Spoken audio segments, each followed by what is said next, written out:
능력 1.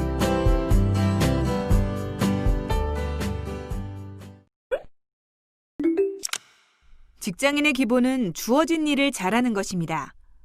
그렇다면 일을 해본 경험이 적은 신입사원이 입사했을 때 일의 관점에서 기업이 기대하는 것은 무엇일까요? 바로 일에 대한 새로운 관점입니다. 이론적으로 보면 같은 일에 대한 전체적인 업무 프로세스는 같아야 하지만 실제 기업에서 일을 하다 보면 기업마다 고유의 일하는 방식이 있어 실제 일을 수행하는 것은 조금씩 다릅니다. 때론 상황에 따라 비효율적인 부분이 업무 프로세스에 포함되어 있기도 합니다.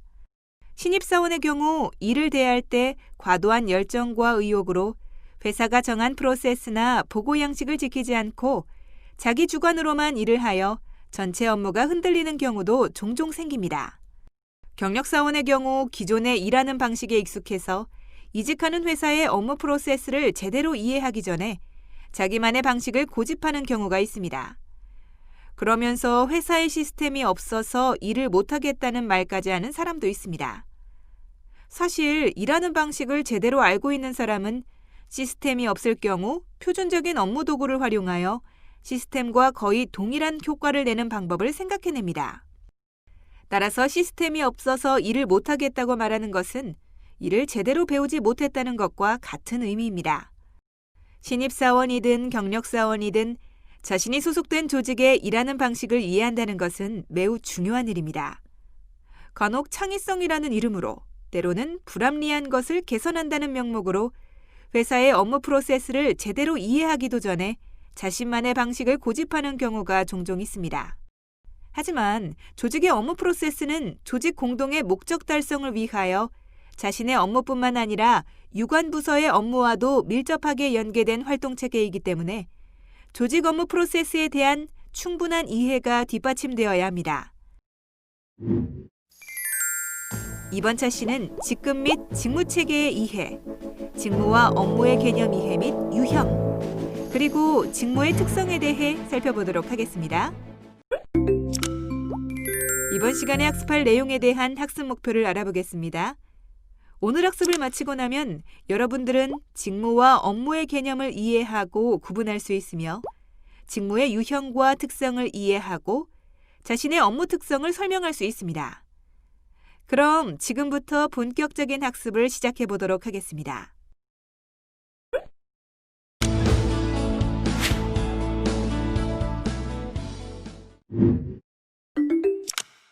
이번 시간에는 NCS 직업 기초 능력 중 조직 이해 능력의 하위 능력인 업무 이해 능력 첫 번째 시간으로 직무와 업무의 개념에 대해 학습하고 우리 주변의 다양한 직무 유형과 직무가 갖는 특성에 대해 자세히 알아보도록 하겠습니다. 하나의 조직이 운영되기 위해서는 조직 구성원들이 총무, 인사, 기획, 회계, 영업 등 다양한 업무를 수행해야 합니다. 모든 직무가 같은 특성을 가지고 있는 것은 아니며 업무마다 조직 내 미치는 영향력, 요구되는 지식, 기술, 행동 등이 다르기 때문에 직업인들은 자신에게 주어진 업무의 특성을 정확히 이해할 필요가 있습니다. 먼저 업무에 대한 정확한 이해를 돕기 위해 우선 직장에서 많이 사용하는 용어에 대해 알아보고 넘어가도록 하겠습니다. NCS에서는 업무라는 용어 대신 직무로 표현하고 있으며 직업인이라면 직무와 업무를 구분하여 설명할 수 있어야 합니다. 우리가 조직에서 일을 분배하는 기준은 사람과 일의 특성입니다. 누구에게 어떤 일을 부여할 것인가의 기준에 따라 각각의 일에는 책임과 권한이 필요하며 그 일을 수행하는 데 필요한 지식, 기술, 태도가 요구됩니다. 따라서 책임과 권한에 따른 조직의 직급 체계와 일의 특성에 따른 직무 체계에 관하여 정확하게 구분하여 사용할 수 있어야 합니다. 그렇다면 앞서 설명한 직급 체계와 직무 체계에 대해 알아보겠습니다. 먼저 직급 체계입니다. 직위는 개인이 일을 수행함에 있어서 부여된 직무와 책임의 단위로서 말 그대로 직무를 담당하는 위치를 말합니다. 일반적으로 우리가 가장 많이 알고 있는 조직 내의 수직적인 서열을 의미합니다. 승진은 바로 직위가 올랐음을 의미합니다. 예를 들면 사원, 대리, 과장, 차장, 부장, 이사, 상무, 전무, 부사장, 사장, 부회장, 회장이 직위에 해당합니다. 직책은 직무상 책임과 권한이 부여된 보직을 의미합니다. 승진을 하더라도 직책은 그대로인 경우가 있습니다. 예를 들어 직위가 차장에서 부장으로 승진하더라도 직책은 그대로 팀장인 경우입니다. 예를 들면 파트장, 팀장, 실장, 본부장, 사업부장 등이 직책에 해당합니다. 직급은 직무의 종류, 난이도, 권한과 역할, 책임의 정도가 비슷한 지위를 한데 묶어 분류한 것으로 쉽게 설명하면 직위를 보다 세분화해 분류한 것입니다. 사원 1년차, 대리 2년차, 과장 3년차, 차장 4년 등이 직급에 해당합니다. 다음은 직무체계입니다.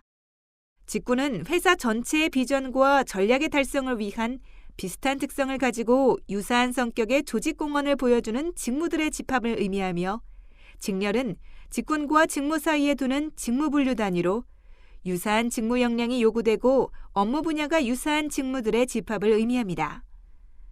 직무는 과업 및 작업의 종류와 수준이 비슷한 업무들의 집합으로서 직업상 책임을 갖고 담당하여 맡은 일을 의미합니다. 그리고 책무는 개인에 의해 수행되는 여러 가지 과업의 집합으로 이를 수행하기 위해 기대되는 역할과 책임이 부여되는 업무의 하위 요소의 하나로 직무에 따른 책임이나 임무를 말합니다. 과업은 특정 역할을 구성하는 구체적이고 명확한 작업 활동으로 과업은 근로자에게 부여된 일의 한 단위로서 일정한 목적을 가지고 있으며 분업이나 분담이 가능한 정리된 일을 말합니다. 마지막으로 요소는 업무의 가장 작은 개념으로 어떤 직무와 관련한 동작, 움직임, 정신적 과정 등 더 이상 나눌 수 없는 최소 단위의 작업을 말합니다. 이렇듯 조직 구성원 각 개인에게 부여된 과업은 권한과 책임, 과업 수행에 필요한 역량을 기준으로 분류되어 있으며 이러한 조직의 관리 체계를 정확히 이해함으로써 자신에게 주어진 역할을 보다 더 잘 수행할 수 있습니다.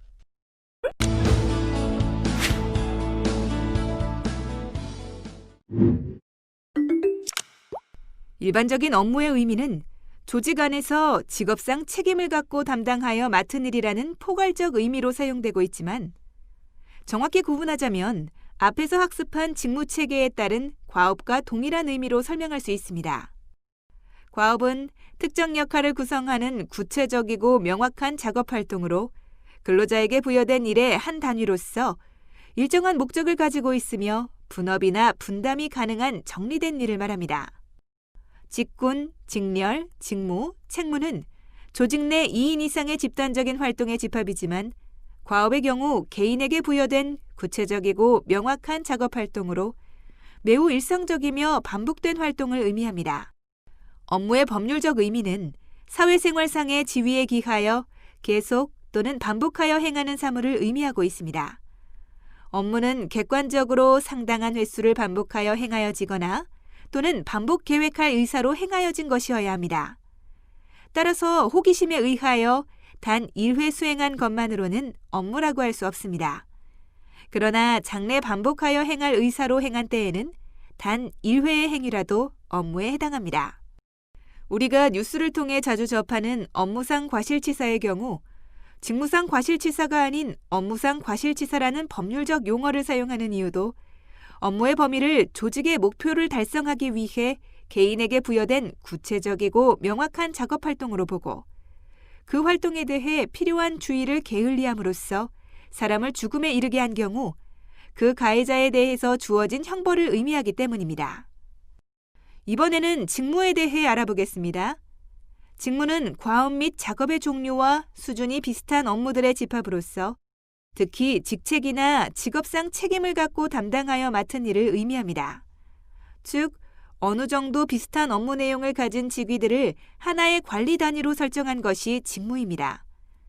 이와 같이 여러 업무에 맡은 일을 하나의 직무로 편성하는 일은 인사관리상의 중요한 작업의 하나로서 직무 분석의 바탕이 됩니다. 조직에서 직무는 상품이나 서비스를 창출하기 위한 경영활동 전반에 걸친 생산적인 활동입니다. 조직의 목적을 달성하기 위해 직무는 조직 구성원들의 중요한 활동 근거가 되며 조직 내에서 구성원들이 수행하는 직무는 조직의 구조를 결정하기도 합니다. 따라서 직업인은 자신이 속한 조직의 다양한 직무 유형을 통해 조직의 체제를 이해할 수 있으며 자신에게 주어진 직무의 특성을 파악함으로써 전체 조직 내에서 효과적으로 업무를 수행할 수 있습니다. 지금까지 학습한 바와 같이 직무와 업무는 분명하게 구분되어야 합니다. 만약 누군가 당신은 직업이 무엇입니까? 라는 질문을 했을 경우 그에 대한 여러분의 대답은 직무가 되어야 하고 당신이 회사에서 하는 주된 일이 무엇입니까? 라는 질문에 대해서는 업무로 답해야 할 것입니다. 결국 업무는 자신의 직무를 잘 수행하기 위해 계속적, 반복적으로 수행하는 매우 일상적인 일을 의미하며 그 일의 숙련도에 따라 과업과 책무가 확대되면서 해당 분야의 직무 전문가로 거듭날 수 있게 됩니다. 조직의 목적이나 규모에 따라 직무는 다양하게 구성될 수 있습니다. 예를 들어 사무직에 속하는 총무, 재무, 인사, 구매 등과 기술직이나 연구직에 속하는 연구개발, 생산관리 등이 있습니다. 그 외에도 생산직의 직무는 가공직, 조립직, 포장직 등이 있습니다.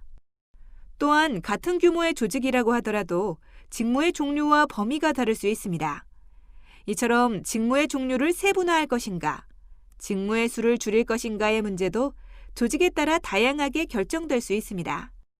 이는 각 조직마다 외부적인 상황이 서로 다르고 오랜 세월에 걸쳐 형성된 특유의 조직 문화와 내부 권력 구조, 그리고 성공 여건 내지 조직의 강점과 약점이 서로 다르다는 점에서 그 원인을 찾을 수 있습니다. 이번에는 다양한 직무 유형을 살펴보기 위해 각 직무에서 수행하는 업무의 종류를 국가직무능력 표준을 통해 알아보도록 하겠습니다.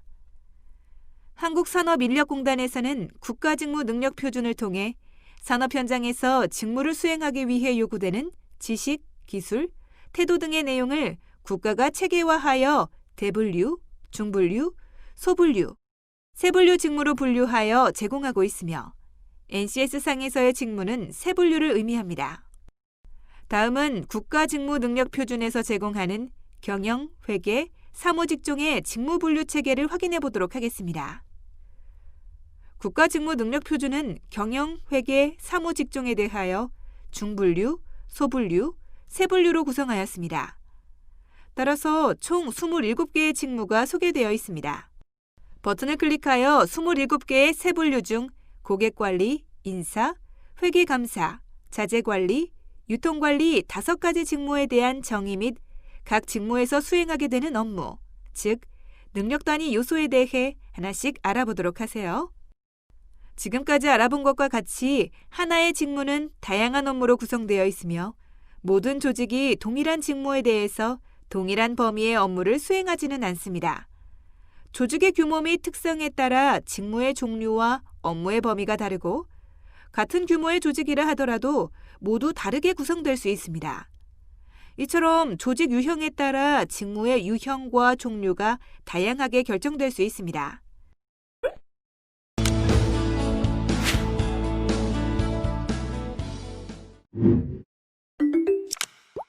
이번에는 직무의 특성에 대해 알아보겠습니다.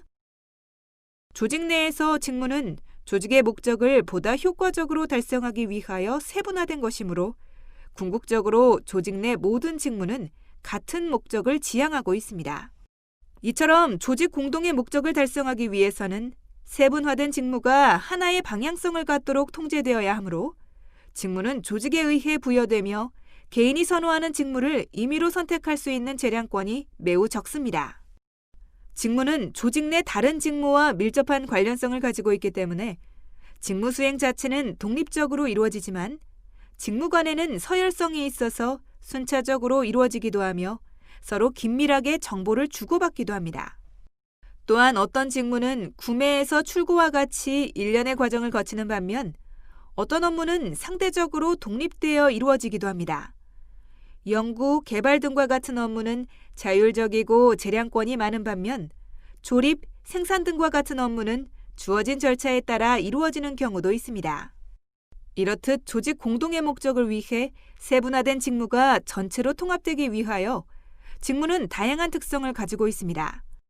직무의 특성을 살펴보면 조직 내 다양한 직무들은 조직 공동의 목적 달성을 위해 동일한 방향성을 가지며 직무의 다양성만큼 직무를 수행하는 데 많은 수의 기술과 재능을 요구합니다. 그리고 직무가 완전한 하나의 전체로서 경계를 가지고 있는지에 대한 일의 범위를, 직무가 조직의 성과나 조직 구성원에게 얼마나 중요한 영향력을 미치는가를 의미합니다. 또한 작업장, 작업 중단, 업무 할당과 같은 의사결정에서의 자유, 독립성, 재량이 주어지는 정도를, 성과의 효율성에 대한 명료하고 직접적인 정보를 제공하는 정도를 의미합니다. 직무 역량이란 직무를 효과적으로 수행하여 탁월한 성과를 얻는 데 필요한 작업자의 내재적 특징을 말합니다. 예를 들어 직무 수행에 필요한 지식, 전문성, 특정한 스킬, 기능, 사고 유형, 정신 자세, 사고방식 등이 포함됩니다. 또한 조직 환경 속에서 탁월하고 효과적으로 업무를 수행해낼 수 있는 조직 구성원의 행동 특성이나 효과적인 업무 수행자와 비효과적인 업무 수행자를 분별하는 특별하고 일관된 행동 동기, 특질, 기능 등을 의미하기도 합니다.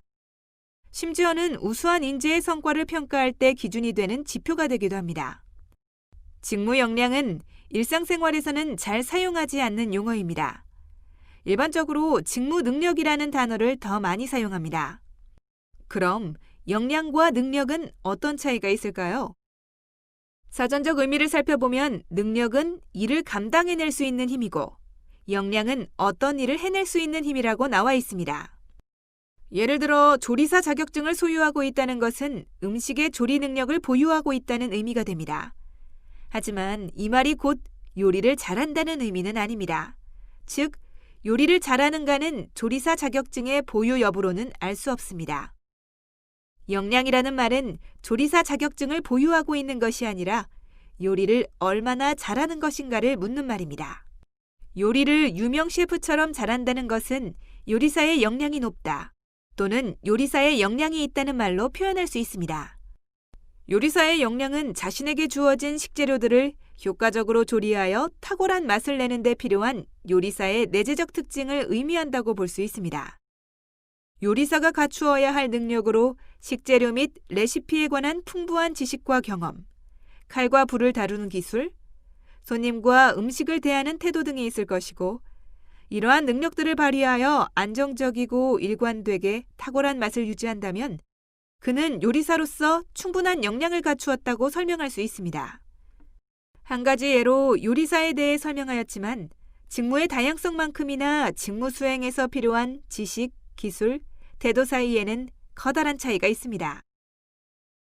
앞서 설명한 국가직무능력표준에는 직무 및 업무의 종류뿐만 아니라 이를 수행하는 데 필요한 역량도 함께 제공하고 있어 직무 역량을 파악하는 데 매우 유용합니다.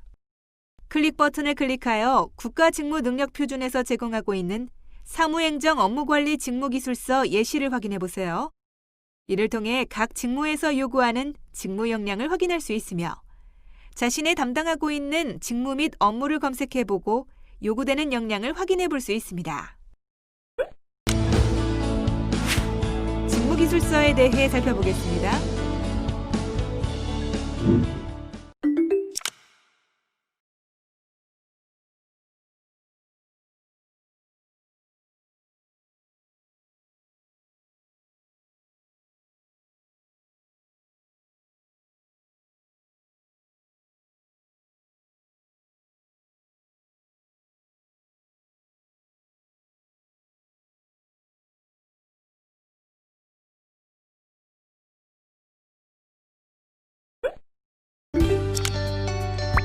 다음의 질문에 대한 각자의 의견을 입력하고 저장하기 버튼을 클릭하세요.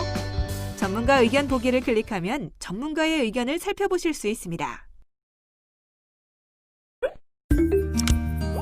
이번 시간의 학습 목표를 잘 성취하셨는지 퀴즈를 통해 확인해 보도록 하겠습니다. 지금까지 배운 내용을 떠올리며 천천히 읽어보시기 바랍니다. 내용을 출력하여 필요할 경우 한 번 더 살펴보면 더 많은 도움이 될 수 있습니다.